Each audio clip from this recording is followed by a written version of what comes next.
नमस्कार दोस्तों, मैं हूं शशिकांत फड़तरे। आज मुझे रंजीत भोसले द्वारा लिखित एक अखबार का लेख मिला जिसका विषय था बायो क्लॉक। मुझे ये बहुत पसंद आया, तो मैंने सोचा शायद आपको भी इसकी मदद हो, तो इसीलिए मैं आप सभी के साथ इसे साझा कर रहा हूँ। लेकिन याद रहे, ये मेरे अपने विचार नहीं हैं, ये रंजीत भोसले जी के विचार हैं। तो ये लेख कुछ इस तरह से है, मैं इसे पढ़ रहा हूँ। जब हमें सुबह जल्दी यात्रा करनी होती है तो हम 4 बजे का अलार्म लगाकर सो जाते हैं, लेकिन कई बार हम अलार्म बजाए बिना ही नियत समय पर जाग जाते हैं। इसे बायो क्लॉक कहा जाता है। कई लोग मानते हैं कि औसत मानव जीवन 80 से 90 वर्ष होता है। चीनी लोगों के अलग अलग विचार है।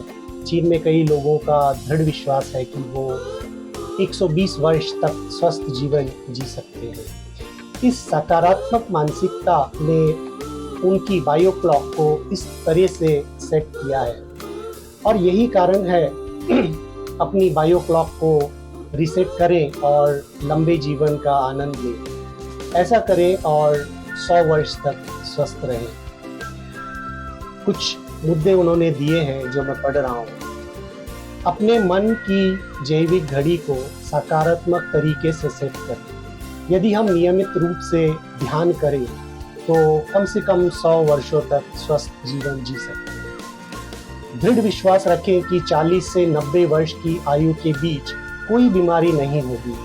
खुद को ये विश्वास दिलाएं कि बुढ़ापा 120 वर्ष के बाद ही शुरू होता है। यदि आपके बाल सफ़ेद हो जाएं तो उन्हें प्राकृतिक रूप से रंगें। सदैव जवान दिखने का प्रयास करें। युवा पुरुषों को और महिलाओं को इस तरीके से कपड़े पहनने चाहिए कि वो जवान दिखें। इससे आपका आत्मविश्वास बढ़ता है। किसी भी परिस्थिति में आपको अपने आप को बूढ़ा नहीं समझना है। भोजन करते समय नकारात्मक ना सोचें। उदाहरण के लिए ये सोचने से बचें कि ये भोजन मिलावटी या हानिकारक है। इसके बजाय ये दृढ़ विश्वास रखें कि जो भोजन खाता हूँ वो ध्यान और शक्ति से शुद्ध रहा है और मेरे लिए विचार अमृत के समान है। ये भोजन मुझे 120 वर्ष तक स्वस्थ और लंबा जीवन देगा। अन्यथा नकारात्मक विचारों के कारण शरीर में हानिकारक एंजाइम उत्पन्न होते हैं जो पाचन और स्वास्थ्य के लिए हानिकारक होते हैं। सदैव सक्रिय रहें। यदि संभव हो तो पैदल चलने की बजाय थोड़ा सा जॉगिंग कर लें। विश्वास रखें कि उम्र के साथ स्वास्थ्य बेहतर होगा। सबसे अहम मुद्दा, खुशी और बीमारी एक साथ नहीं रह सकती। जहाँ खुशी है वहाँ बीमारी टिक नहीं सकती। इसीलिए खुश रहो, स्वस्थ रहो। हर रोज कॉमेडी फिल्में देखो और दिल खोलकर हंसो। मैं इसमें एक मेरा दृष्टिकोण भी जोड़ना चाहता हूँ। ये मेरी अपनी धारणा है।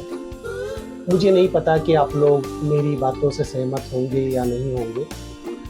कॉमेडी टीवी सीरियल देखें, लेकिन सास बहू के सीरियल ना देखें, क्योंकि ये न केवल आपको नकारात्मक बनाती है बल्कि पूरे परिवार का माहौल नकारात्मक बना देती है। तो मैं फिर से दोहरा रहा हूँ कि ये मेरे अपने विचार हैं। खैर, अगला तर्क जो रंजीत भोसले जी ने रखा है, कभी मत कहना कि मैं बूढ़ा हो रहा हूँ या बूढ़ी हो रही हूँ। मजाक में भी नहीं। आपका जीवन आपके विचारों और शब्दों से निर्मित होता है। अपनी बायो क्लॉक को रीसेट करें और दीर्घायु का अनुभव करें। अपना नज़रिया बदलें और आपका जीवन बदल जाएगा। सो जीवन का आनंद लें। खैर, अंत में मैं दोबारा ये कहूँगा, खुशी और बीमारी एक साथ नहीं रह सकती। या खुश रहो या बीमार रहो। आखिर चुनाव है आपका, क्योंकि जीवन है आपका। शुक्रिया।